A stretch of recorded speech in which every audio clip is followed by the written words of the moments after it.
Here are 5 reasons why you should play this build. First of all, we are no ranger, which in itself should be enough, but I have more.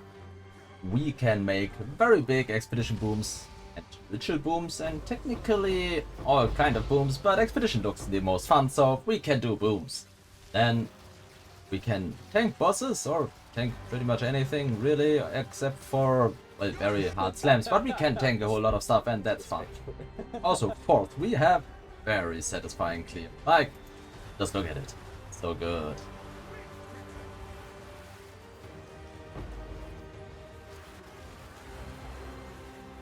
And last but not least, we can run without falling down, because we have 94% chance to block, and if you block an attack that would throw you on the ground, you don't fall on the ground. So we have a 94% chance to not fall on the ground while running.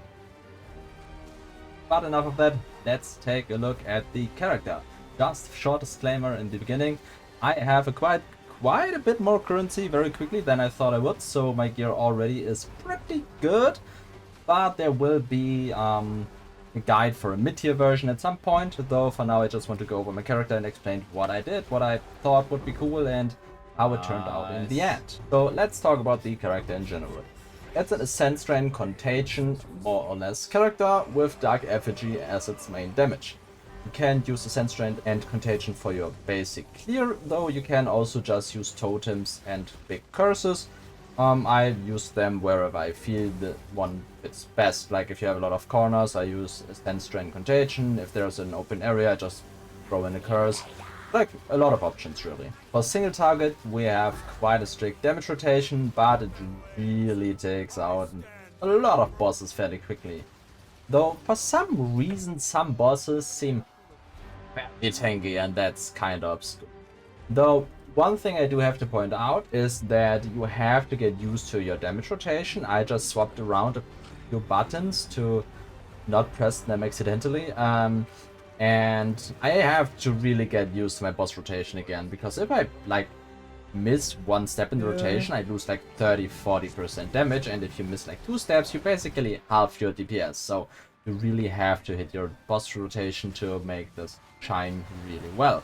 Though I do like rotational gameplay, especially when it's just for bosses, because for normal clear you just throw everything at the enemies you have, it doesn't really matter, but for single target you can really, you feel everything you do, you really feel how your DPS increases and how well it goes, and yeah. So let's take a look at my beefy boy. Well, this character here is one wand in one hand, one shield in the other hand, and a staff in offhand.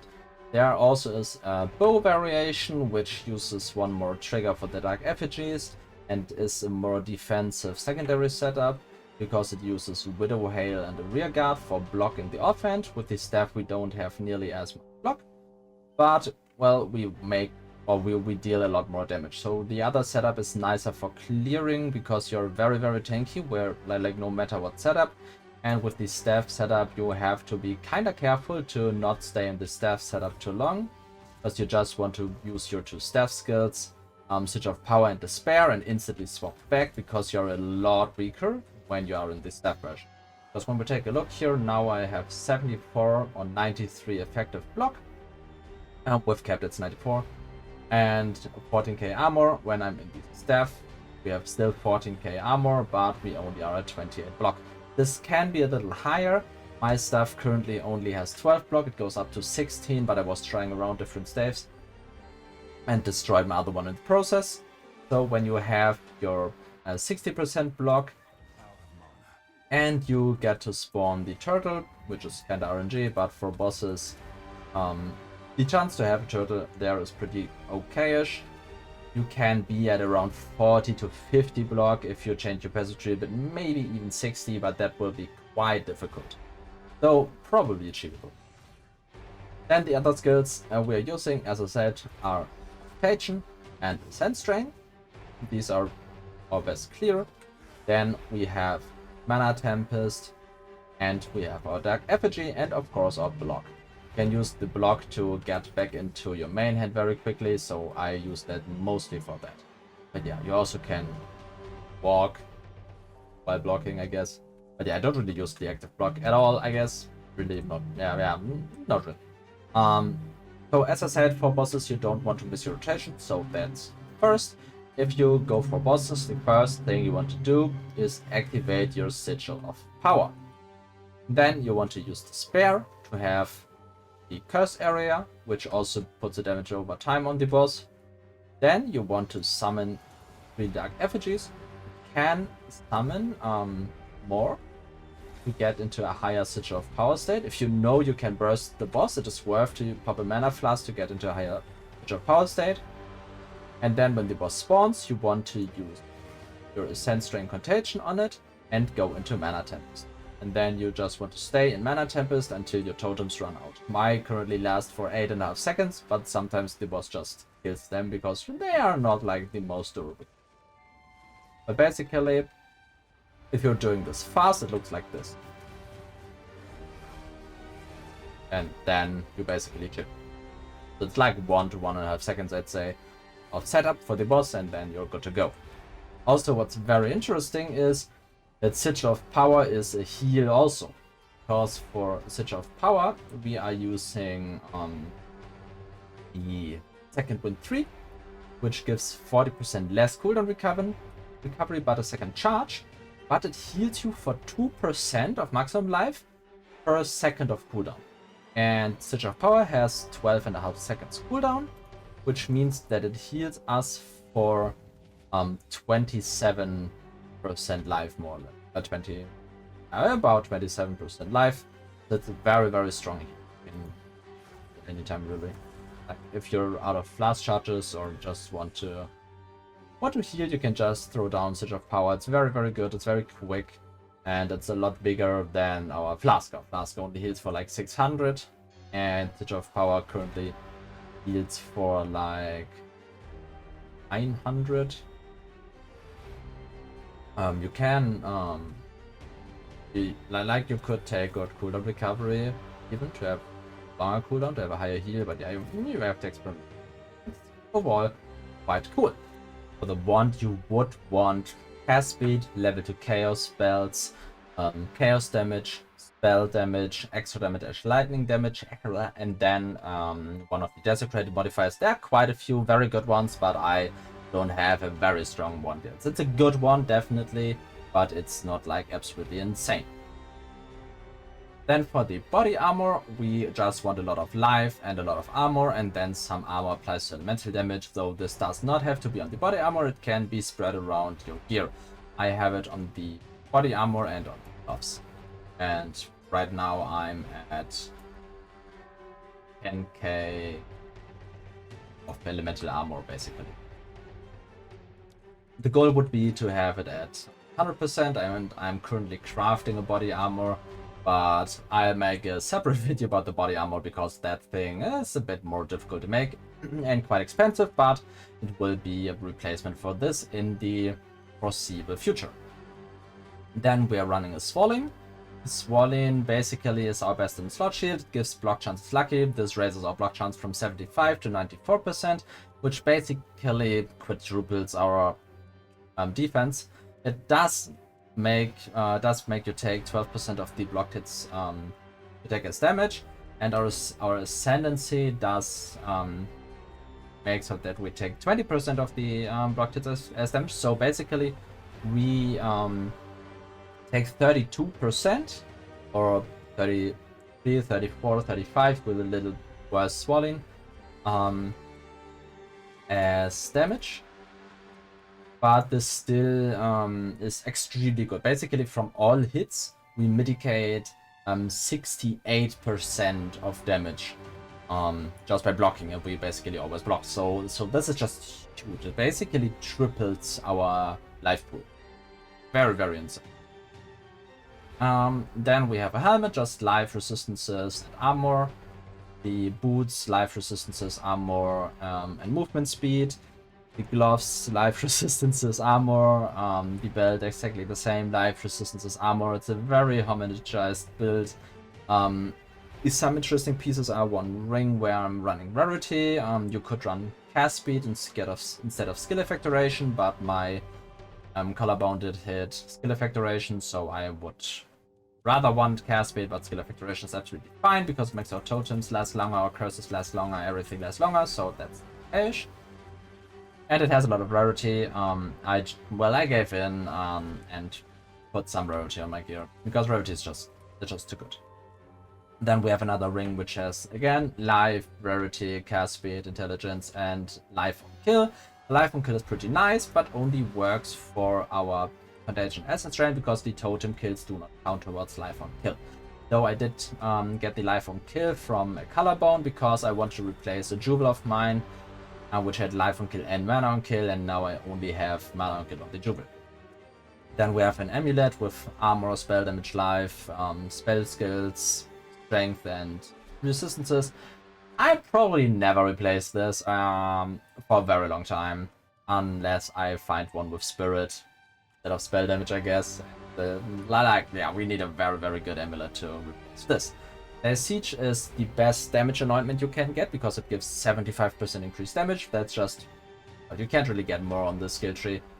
And yeah, it's very difficult to really get more, so this is pretty much the best anoint you can get. There are some that are very good as well, that are cheaper, like heavy ammunition, 40% increased damage. It's about half as good, but a lot cheaper. But yeah, that's basically the gear. We have a strong life flask and a mana flask with charges per second and more recovery while on low mana. This is pretty good, and some bosses, especially earlier during gearing, I didn't have nearly as much damage. So I kinda wanted to have charges per second, which was very helpful when we didn't take down a boss very quickly because need mana. Yeah, our mana pool is fairly low, which is basically the biggest downside of the build, I think, because it can feel very annoying to always be out of mana. So that's why we have a very strong mana flask, and it's worth to invest in a good mana flask. So let's take a look at the gems. We're running Ancestral Spirits, which finally is fixed. We're running Magnified Area so that we just get hit by all the AoEs they do. We run Brutus Brain so they don't randomly die. We run Rapid Casting and Rapid Attacks because I don't really have good support gem for them, and we run Culling Strike. If you have better ideas for support gems, these three basically are replaceable, but Brutus and Magnified Area are just very, very good. Then we have Cast on Block with a low Profane Ritual, Contagion, Chaotic Freeze, and Efficiency. It's just nice that when you are somewhat surrounded to just put dots on the enemies, throw down a totem, and that will clear away the enemies. Though I had to take low level gems because if you run through a mass and they just throw projectiles at you, you will basically just go instantly because this one procs a lot. I did take out all efficiency gems and everything because it was just proccing too much and like taking down my mana all the time. And we have Sigil of Power with Magnified Area, Prolonged Duration, Cooldown Recovery, and Second Wind. You could add faster casting as well, but I didn't really. Then we have Contagion with Chaotic Freeze, Intense Agony, Zenith, Profanity, and Magnified Area. I wanted to put some more damage into Contagion because with all the changes I did to boost Dark Effigy damage, I took a lot of damage away from Contagion in the Sense Drain due to like taking out Chaos damage from the tree. And so I just wanted to push the Contagion and the Sense Drain damage a bit further, though both of these are at level 19 still, so there still is potential up. Then we have the Sense Drain with Swift Affliction, Zenith, Considered Casting, Intense Agony, and Ricochet 3. Ricochet 3 is extremely good because it has Pierce all targets. We don't care about digital projectiles or everything, but the Pierce all targets just is extremely good. Then we have Dark Effigy with Relentless Propulsion to just give it a lot of projectile speed. Then we have Urgent Totems, and you could take these out for 2 direct damage supports, which would be a lot more damage, a lot more single target. But these are just extremely good for quality of life, so I keep them in. Then we have Overabundance for +1 limit, though it does limit your duration quite a bit. Now we have 8.5 seconds. Without Overabundance we would have 14, which is a lot more chill, but you barely ever need that, so it's kind of okay. Then we have Control Destruction and Concentrated Area for just 2 very strong damage support. Could put in Zenith and probably one more. I know yet, but yeah, Zenith can be in there, but then you really need to take care about your mana recovery. Because you need to be. Then we have the Spare with Decay and Hex, Ritualistic Curse, Cursed Ground, Prolonged Duration, and Efficiency. You could change around stuff and put more area into this even, but I kind of thought that it's big enough. Like, I can get a couple of really more on it with like some more area, but duration and efficiency just feel better. Just keep it there for a long time. It lasts 17 seconds, so just put it into the boss arena and don't care about it for a long time. Then we have Withering Presence, which just puts Wither on the enemy, Prolonged Duration, Chaos Mastery, and Clarity. I take off Clarity for something else if I like. There are some support gems you can take in there, like Recovery or some damage, but overall I pretty like Clarity, but I don't have enough mana for Clarity or a Spirit. Then we have Blasphemy with Temporal Chains, Ritualistic Curse, Magnified Area, and Aether's Allure. Aether's Allure makes it so that we don't need Whispers of Doom, because we can have another curse through Aether's Allure. Also, the Temporal Chains does not get reflected back to us because we're using it as an aura and are not inflicting it directly onto the enemy. And though it does have 25% less curse effect, the same as Blasphemy, I think. 41% less magnitude, so overall it's nerfing the Temporal Chains by quite a bit, but it still is very decent, I'd say. Still slows for like 41%, so yeah, it's still very good. Like if we'd take out series, it would be at 55, but I do think 41 is enough. And with an elemental weakness, which I currently am not using, I was just reminding myself to probably try it at some point. Because we also have a lot of elemental damage due to Mana Tempest and the damage from the weapons. With Lightning Mastery and Uthred's Omen for +4 levels. So that here we are at +7, +8 levels. So it gives 92% of lightning damage. Of damage as extra lightning damage. We could probably get a couple of levels more in with a stronger weapon, or if you would run plus to all spell skill gems instead of plus all chaos. But I do want to have a +5 all chaos, so that's a bit better, I do think. Because Mana Tempest is strong, but I wouldn't put too much effort into these levels aside from just Lightning Mastery and Uthred's Omen. If you have a ton of currency instead of Uthred's Omen, you could run Rod's Augury together with Direless Desire. That would give +1 level and 10 quantity, but Augury currently is expensive. Also just not available really. Oh yeah, it's very expensive. And the same is true for Direless Desire, so I would only do this if you're like insane, like if you have way too much currency. Because this would only give 1 level, but it would give 1 second lingering, and that's very, very good. Currently we have 2 seconds lingering, 3 seconds lingering would feel a lot better, because right now we can put down the Tempest. That's not the Tempest, and then we can walk out of it and keep the Mana Tempest for a while, so we can walk out and in again, so that's quite cool. But yeah, that's pretty much all the gems. For actually what is important, you want all of these, the auras obviously for both, but you want all of them in weapon set 1, aside from Despair. Only Despair and Sigil of Power anyways, because it comes from the wand, but your Despair is the only spell you want to have in weapon 1 and everything in weapon 2 and everything else in weapon 1, so that you are in the staff really only for the Despair.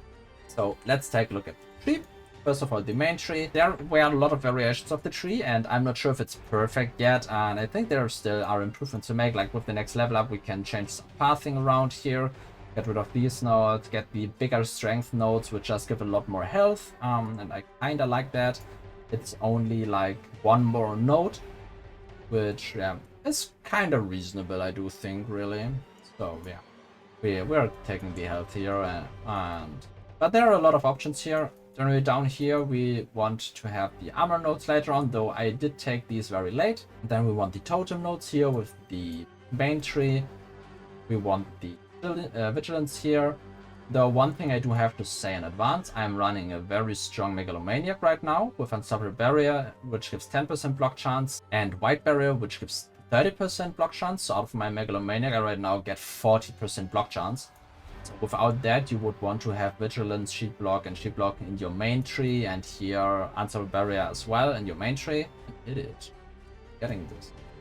An idiot. Just remembered why I didn't take this. We have one more point. Okay, I put that in later on. Yeah, without the Megalomaniac, you would want the Vigilance and the Unstoppable Barrier to get to your 75 block. That's kind of important. Then we have some totem nodes here, which give damage and cast speed. We have some totem nodes here, which give cast speed. If I would not use... Where is it? The Urchin Totems, I would use Ancestral Reach for totem placement range and totem placement speed, because you really want some placement speed if you're not running the project. Then we are going up left here for the area nodes. I mostly do go here because we need the dual sockets. So I'm running for this Maniac here and then up here. Then we have one dual socket here, which is a Heart of the Well with chance of poison hit, mana cost efficiency, mana on kill, and damage attacks chaos. Now you really want poison, mana cost efficiency, and either maximum mana on kill or maximum health on kill. You can have both on these, so that makes obtaining them quite a bit more difficult. And that's why I put one of the mods onto my ring. Then up here we just want the cast speed nodes. Here we want the duration nodes. I kinda don't want Blood Rush. I was using it for quite a while, but I spec'd into Hastening Barrier, and for Hastening Barrier we want to be full life, so we kinda don't want to put mana costs into our life right now. But I'm not sure. Like, all of this can change at any point. I'm testing around stuff. But for the green nodes here, we want Reverberation for the area. Here we want everything pretty much on the main tree. Here we run some lightning penetration. Actually, I can take out Exile, just not Lightning penetration, I do think. Oh no, we're outside. Never mind. Anything. Then we run Potent Incantation on the red tree. We run Area on the green tree. We run Curses on the green tree. More Curses on the green tree.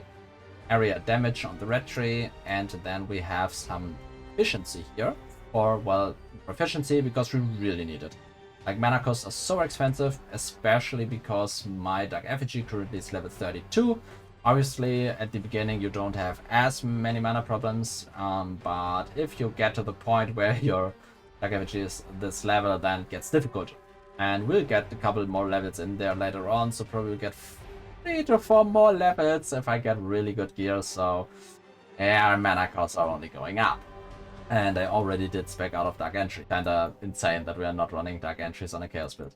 But yeah, it's just not worth. Like, Path of Building says it's just not good enough. And just Path of Building. Take here. It only is 1.7% damage per node, and that's too much. Also does raise our mana costs higher, and that is not worth it at all. We just take a look at the Dark Effigy here. 400 mana cost and close to 440, so yeah, we really... But this basically is the tree, and the Ascendancy is Answered Call, Wooden Wall, Randy's Training, and Turtle Charm. This really is not discussable. You could take out Wooden Wall for Jade Heritage, but yeah, or not really. Wooden Wall is just... So this basically is it. I quickly and finally want to talk about the spirits we're summoning. There are 4 different we can summon. One that has a buff that gives 20% increased skill speed, which is very, very good.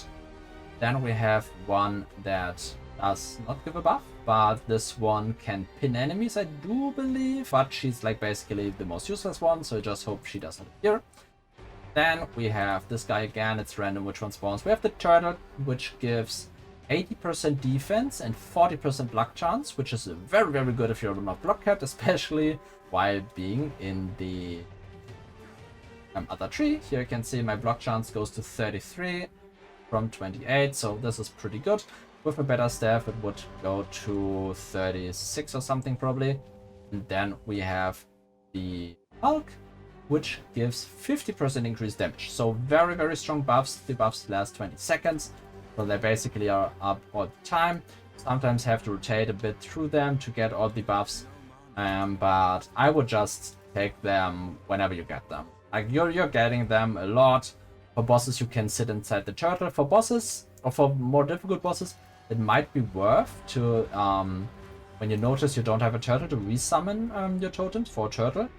But only when it's a really difficult boss, and you have to resummon your totems on really difficult bosses probably anyways, so I would not waste too much mana, especially with resummoning totems for a turtle. Just take the buffs you're getting, because you can see, like, you can low roll on the buffs here quite a bit and just not summon a turtle. I don't know why it's not coming, but yeah, doesn't want.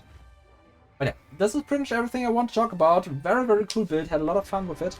And, well, we are improving it still. Like, I'll keep having fun with it. So, without further ado, I say thanks for watching. If any questions are coming up, feel free to drop them in the comments. If you have any ideas, recommendations, suggestions to improve the build, feel free to drop them in the comments as well. I'm always excited to hear. And say, yeah, thanks for watching. See you in the next one.